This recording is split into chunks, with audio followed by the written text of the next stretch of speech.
lain, misalkan Teuku Umar. Teuku Umar dari Aceh itu dalam narasi sejarah kita itu sering disebut bahwa dia adalah pahlawan Aceh yang berperang melawan Belanda dan gugur pada tahun sekian-sekian.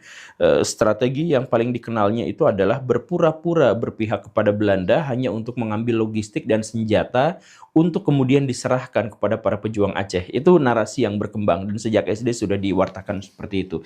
Tapi kalau Baraya mengecek kembali sejarahnya yang berasal dari naskah-naskah sezaman, coba Baraya silahkan pikirkan, kalau Teuku Umar memang benar-benar hanya berpura-pura, bagaimana ceritanya dia sampai ngebakar ratusan kampung para pejuang Aceh?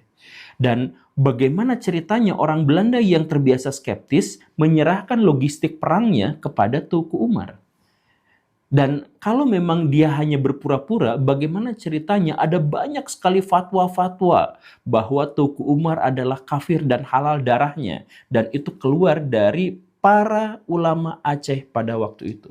Yang sebenarnya menegaskan bahwa Teuku Umar itu bukan pernah berpura-pura berpihak pada Belanda, tapi memang pernah berpihak pada Belanda. Yang di akhir masa kehidupannya, Teuku Umar itu dituding oleh seorang ulama, kamu tuh kafir dan mati sebagai orang kafir.